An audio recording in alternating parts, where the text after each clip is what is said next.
un compañero de la casa, él es Fernando Esteche, dirige PIA Global, es dirigente del Encuentro Patriótico y analista internacional. Fernando, ¿qué tal? Buen día, ¿cómo estás? ¿Cómo están, compañeros? Un gustazo estar con ustedes de nuevo. Bueno, Buen día. escribiste una nota que me gustó por el recorrido sobre la figura de Francisco y buscaste sintetizarlo de este modo. Francisco peregrinó contra la globalización de la indiferencia. Queremos escucharte, Fernando. Sí, bueno, me la han criticado algunos los más cercanos por falta de poética la nota.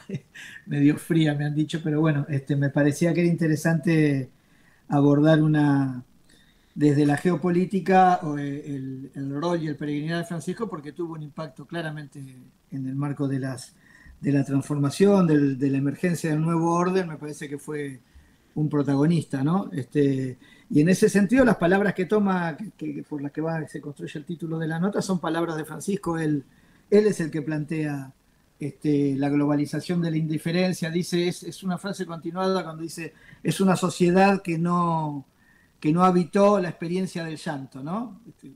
Contraponiendo a González Tuñón en la poética en aquella poesía donde decía, estamos en el llanto. Francisco va a decir, cuando va a Lampedusa, es una sociedad que no habita la experiencia del llanto y estamos frente a la globalización de la indiferencia. A mí me parecieron dos metáforas con mucha potencia, con las que inaugura su papado y va a señalar lo que son las tres o cuatro columnas fundamentales sobre las que estuvo pivoteando y desarrollando su peregrinar, su magisterio, yo digo su acción político-histórica, que tiene que ver con obviamente una crítica fuerte de denuncia, una de salirse del eurocentrismo tradicional de la Iglesia Católica y empezar a trabajar con los ejes tanto del sur global como del este global, del oriente global, y en el marco de la multipolaridad, planteando una nueva civilización, ¿no? En las distintas encíclicas que él va a plantear, primero Laudato Si, después Fratelli Tutti, que son complementarias, que no pueden entenderse por separado. Digo, encíclicas son los escritos que hacen de alguna manera doctrinario. En uno va a criticar la forma de producción capitalista depredadora y va a sostener la finitud del planeta y la insustentabilidad del capitalismo en términos de producción y en términos de consumo y en términos de la moral que contextualiza esa producción histórica. Y en la otra va a ser un planteo directamente político desde lo que yo llamo el humanismo ecuménico, que además fue una práctica en él. Va a plantear tomando nota de la crisis civilizatoria que podría manifestarse en esta metáfora del globalismo de la indiferencia, va a estar planteando la construcción de una nueva sociedad con otros valores que tiene que ver con la fraternidad, el respeto mutuo, que si uno lee documentos de Xi Jinping, de Putin, ¿no? En distintas, con distintos paradigmas ideológicos, va a encontrar ahí identificaciones del mensaje de Francisco. Así que me parece que fue claramente no solo el Papa como se dijo por ahí, el Papa de los excluidos, el Papa del sur global, el Papa de los que no tienen voz, sino que me parece que además fue el Papa que por situación histórica, por coyuntura histórica, engarzó en pleno movimiento tectónico del viejo orden decadente y de la emergencia de un nuevo orden, y que lo supo interpretar, y que fue el Papa claramente de la multipolaridad, y en un mundo, en un momento, como decía Gramsci ahí, en estos intersticios donde aparecen los monstruos, ¿no? En un momento donde el mundo se vuelve feo, hay guerras, genocidios, limpiezas étnicas, situaciones inexplicables. Fue un tipo que claramente trabajó como un ingeniero, como un albañil de la paz, no desde la retórica. Algunos otros papas han tenido que vivir situaciones similares, no desde la retórica, sino desde la acción concreta, y se fue a meter en lugares donde que no estaban en los titulares de los diarios, ¿no? Él intervino directamente en Sudán del Sur, en República Centroafricana, bueno, aquel primer gesto de otorgarle derechos a los que Europa despreciaba, ¿no? A los desplazados, que ¿Te Europa puedo llama frenar con lo de migrantes. Sudán? El otro día veíamos la imagen donde el Papa le besa los pies Sí, para obligar a negociar la paz. ¿Nos haces un paréntesis de lo que estaba pasando en Sudán como para poder entender la complejidad de ese conflicto? No estaba pasando, sigue pasando. Sigue Digo. pasando. Bueno. Porque digo, el contraste de todo esto es que a pesar de semejante acción histórica y evangélica y de semejante situación, muchas de estas cosas, digo, la última reflexión del Papa fue en torno de Gaza, ¿no? Con el último suspiro, y hoy Israel dio la orden de sacar, ¿no? El Ministerio de Sí, Relaciones sí, Exteriores eso de lo Israel. comentamos y ahora te vamos a preguntar de Es una Israel y cosa Gaza. increíble. Lo de Sudán es una construcción, más allá de la mirada que tenía el Papa sobre eso, yo creo que tuvo que ver con la construcción artificial de un Estado, sí, con la secesión de un Estado que ya era que construir, que ya había sido artificialmente creado, donde en estas nuevas ingenierías de construcción de países aparece esto de lo confesional, ¿no? Lo cristiano, lo islámico, y a partir de ahí aparece una división donde claramente, primero por necesidades de instalación del AFRICOM, esto aparece hace muchos años, ¿no? Este conflicto desde época de Gaddafi, que fue el primer opositor el primer gran panafricanista y primer opositor al AFRICOM, que es el comando africano del Pentágono, que empieza a tener una ofensiva, primero porque aparece petróleo en la cuenca del Níger, después aparece las tierras raras, el coltan, distintos minerales y materiales estratégicos para el desarrollo tecnológico del siglo XXI. Y después, bastante después, va a aparecer China, que además hace una gran inversión de infraestructura en Sudán, que rescata a Sudán de situaciones de hambruna y de carencias de infraestructura, y esto obviamente termina en una guerra civil impuesta, a mi entender, por el imperialismo y con el Papa Francisco con un gesto realmente con mucha potencia icónica, ¿no? A los pies de los tipos, besándole los pies a los mandantes de Sudán, implorándoles por la paz, una paz que ayudó a sosegar, a aproximar, pero que está lejos de consolidarse. Fernando, yo te quería preguntar también por, bueno, el acercamiento que tuvo con el patriarca de la iglesia, con Cirilo, exactamente. Contanos un poco qué significó eso, porque me parece que marcó, ¿no?, también un punto de inflexión en las relaciones entre el Vaticano y Rusia. No, es después de 1000 años, ¿no? Claro. El gran cisma. Un milenio, ni más ni menos. ¿Cómo? Claro, un milenio, ¿no? Sí, después sí, del 1056 aproximadamente que había 1054, sido. 56, ahí después de aquel cisma, entre tantos cismas que tuvo la Iglesia Católica, en el aeropuerto de La Habana se encuentran en el marco además de gestión también, de ingeniería diplomática y geopolítica. Francisco va 2 veces a Cuba, es la llave fundamental de la normalización, si se pudiera llamar así, a una relación tan tensa como la que tienen Estados Unidos y Cuba, pero es la que permite rehabilitar las relaciones diplomáticas y ponerse de acuerdo en algunas situaciones necesarias, como por caso giro de remesas, situación de los migrantes, de la migración y demás. Y en el aeropuerto de La Habana se encuentra con Cirilo, para nosotros castellanizado su nombre cristiano, además se estrechan en un abrazo, que eso también tiene una potencia. Yo no logré encontrar la foto, pero bueno, hay distintas fotos del diálogo en una iglesia que la Iglesia Ortodoxa rusa no es cualquier iglesia, es entre las iglesias ortodoxas una que es de referencia, de las principales, si pudiera hablarse en estos términos, pero que además Kirill es un personaje que llega prácticamente junto con Putin, Putin al poder de Rusia, Kirill al poder de la Iglesia, y es un tipo que tiene un proyecto de unidad Iglesia-Estado e Iglesia-Gobierno en la concepción de la Iglesia Ortodoxa, y que tiene creciente influencia, si pudiera hablarse de creciente, en una influencia que ya es bastante, ¿no? Respecto del gobierno y del Estado ruso, y de hecho en la tradición de la Iglesia Ortodoxa rusa hay mucho anticatolicismo. Claramente es eso, además la formación de la Iglesia Ortodoxa.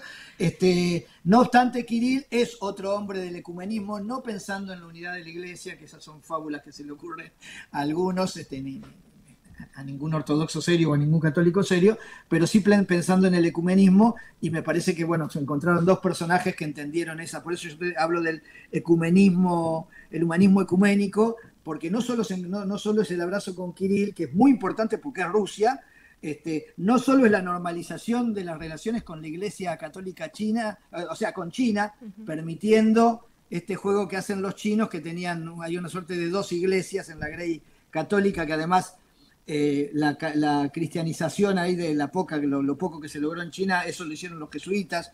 Francisco viene de ahí había como un círculo que cerrar, y hacen un acuerdo en 2018 de designación de los obispos a propuesta del gobierno chino, con resolución final del Papa. Esto fue muy criticado, pero fue acercarse a China y fue sacar de la clandestinidad a la Iglesia china, y ya están construyendo la unidad entre lo que se llamaba la Iglesia patriótica y la Iglesia china, es decir, la Iglesia monitoreada por el Partido Comunista y la Iglesia clandestina con el Vaticano. Eso fue otro gesto. Entonces tenemos Rusia, tenemos China, y después con el Islam,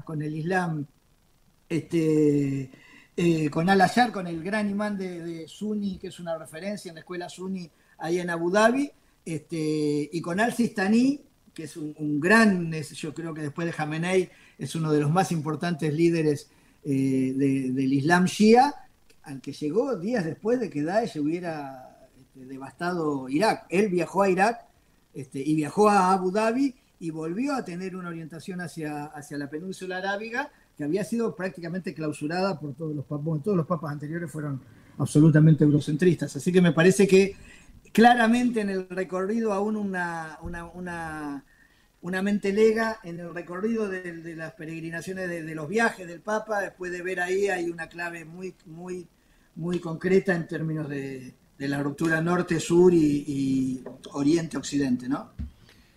Estamos charlando con Fernando Esteche, pueden leer su nota en radiográfica.org.ar y también en Pía Global, en realidad la sacamos de ahí, que es el medio donde pueden alimentarse de muchos de estos debates geopolíticos para entender lo que pasa a nivel mundial, algo que tristemente no pasa en los medios argentinos, ¿no? Algo que repetimos a diario. Francisco peregrinó contra la globalización de la indiferencia, ese es el título de la nota.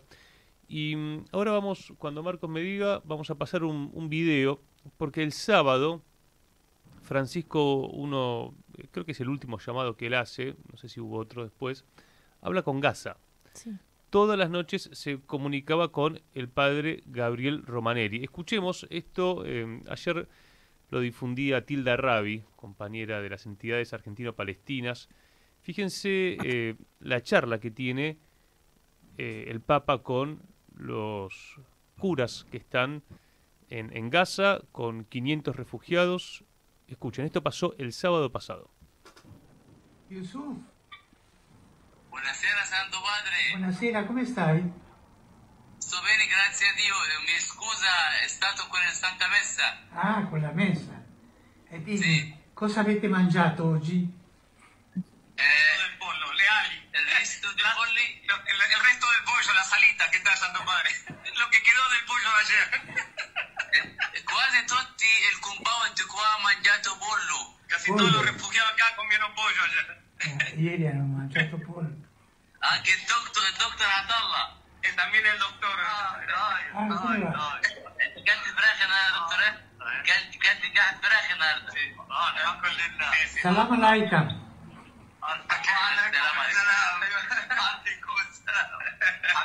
حبيبنا ese nostro amato papa appreciate your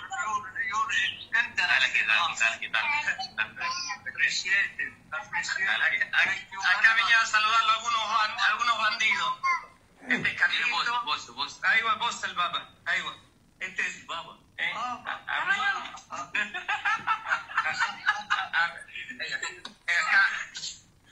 Hay que cumpleaños ayer, Karima. Bye bye. Bye bye. La imagen es muy fuerte, es muy tierna, ¿no? Donde está, cuando uno se imagina, no se puede ver la imagen allá en Palestina, pero se imagina a Gabriel Romanelli, que es el cura argentino que está allá, el párroco en Gaza, bueno, no sé el nombre del italiano, pero rodeado del piberío, ¿no? Y diciéndole, comimos los restos de lo que quedó de ayer. Bueno, esto es lo que está pasando en Palestina y el Papa todas las noches se comunicaba con Gaza. Sí, bueno, yo justamente ayer decía, anoche no se comunicó nadie con Gaza. Hay gestos que parecen, por simples y sencillos y absolutamente humanos, parecen naturales. Y ahí es donde me parece que cobra fuerza esta idea de la globalización de la indiferencia, porque este acompañamiento que hacía el Papa, incluso con una cotidianidad, esto de empezar una charla, ¿qué comieron? ¿Qué comieron? ¿Qué comieron? Claro. Intentando construir una cotidianidad a tipos que están sitiados, bombardeados, destrozados, todo huérfanos, con algunos con ausencias a su alrededor. Y me parece que en ese acompañamiento daba no solo el acompañamiento, el abrazo, el abrigo, el sosiego a las víctimas, la denuncia a los degenerados, y una muy potente señal política. Es el hombre más importante de la Iglesia Católica, ¿no? Es que está hablando toda la noche con un párroco y con los chiquilines que están sobreviviendo, que intentan sobrevivir en Gaza. Así que me parece, pero bueno, el Vaticano, hoy por hoy, ayer a nadie se le ocurrió volver a llamar a Gaza,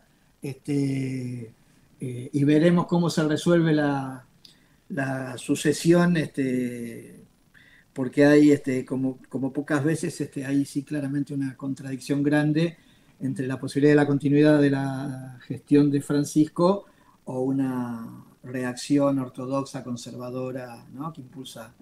Incluso el propio Trump tiene ahí su apuesta en un obispo norteamericano, hay algún africano y algunas otras cosas, de las que ahora todos se han vuelto expertos. Yo no tengo mucha idea de eso, sé quién es quién más o menos por los diarios. Sí tengo claro los tipos que eran de Francisco, porque son los que él nombró y los que él abrazaba y los que él... Claro, podemos decir piano, ¿no? Piano. Así como cuando asumió Francisco había algunos que se apuraron a decir esto va a ir en contra de la unidad latinoamericana, pavadas que han quedado archivadas, pero que bueno, que quedó ahí. No, igual archivadas, mira Lucas, no sé por qué me llegó recién, vaya uno a saber por qué, cuando Francisco cuenta, siendo Bergoglio en una entrevista, cómo había trasladado abajo de una frazada, pasando retenes militares a algunos... algunas personas que habían solicitado su auxilio. Y cuando Francisco fue nombrado Horacio Berbisky, ¿no? Ahora con un poco menos de dinero porque el USAID ya no existe más, fue el principal opositor, ¿no? Y en eso, siendo referente intelectual de mucho kirchnerismo tuvo una primera reacción de no comprensión de un Francisco que yo te debo decir, corresponde, ¿no? Y me excuso por la autorreferencia, pero el kirchnerismo o el nacional popular, lo nacional popular, cuando se lo critica, no tilda de enemigos a un tipo que no era su enemigo. Después claramente demostró que no era su enemigo, y las críticas que hizo Francisco 2006, 2007, incluso pelea con Moyano, pelea con el campo, el tipo que estaba viendo, que entendía situaciones de la política argentina que eran disolventes y que debilitaban el proyecto nacional, lo arrinconaron ahí entre la oligarquía del campo y los liberales, ¿no? Yo tuve la fortuna de que él no solo recibió a mi vieja, sino nos vino a visitar en el marco de una huelga de hambre, donde también a nosotros, o a tipos como yo, el kirchnerismo o la élite kirchnerista pensaba que éramos enemigos porque... ¿En qué año te visitó en la cárcel, Fernando? ¿En 2007. 2007. En la huelga de hambre. Él tuvo ahí mucha participación, y después en la cárcel del 2014 la libertad llega con una carta de él. Están en las imágenes de la resolución de Comodoro Pi, está Gustavo Vera con la carta del Papa, que es donde ellos dictan las libertades, por diciembre de 2014 o 2015, no me acuerdo del año. Pero digo, como bien decís vos, hoy pasaron de largo, pero no hay que dejar de ver donde hubo operaciones políticas. Yo creo que hubo operaciones. Hay una cosa, el desprevenido compra y trata de ver, y está bien que uno pueda ser expectante de qué va a suceder. Yo incluso no tenía muy claro, te digo sinceramente, de qué se trataba esto de que lo elijan a Francisco. No tenía muy claro, porque además estaba el otro papa en vida, habían hecho un acuerdo, claramente un acuerdo. anterior, en el concilio anterior, para desplazar a Francisco, y en este concilio habían hecho un acuerdo, entonces algo raro había ahí, yo no alcanzaba a dilucidarlo, pero sí hubo operaciones políticas del poder con vectores que siguen todavía dándonos letra a los sectores nacionales y populares. Y me parece que Horacio Berbisky merece, no es que él merece, merecemos nosotros de parte de él alguna reflexión en torno de la virulencia y el encono y el ataque permanente que desarrolló con su tan exquisita pluma, ¿no? Finalmente quiero volver a Israel, por lo que contabas, Ley, vos al comienzo, que es este mensaje de condolencia que borra Israel. Sí, en su cuenta de Twitter, el gobierno de Israel. Personalmente Netanyahu no dijo nada, tampoco va a ir al funeral, y bueno, pero el hecho de borrar el mensaje de condolencias es todo un mensaje en sí mismo, ¿no?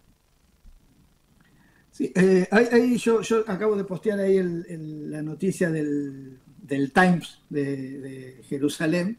Es un diario raro, es, digamos un página 12 ahí, pero que convive con la situación de guerra. No hagamos esa referencia, en todo caso a los medios, es otro tipo de medios. Pero ahí ellos dan cuenta, pasó como si nada, está bueno ver los diarios para ver. Ayer hay una orden del Ministerio de Relaciones Exteriores que todos los ámbitos oficiales de Israel que hayan posteado en redes sociales sus condolencias para con el Papa Francisco las borren. Lo cual me parece criminal, obsceno. Muy fuerte, es muy fuerte.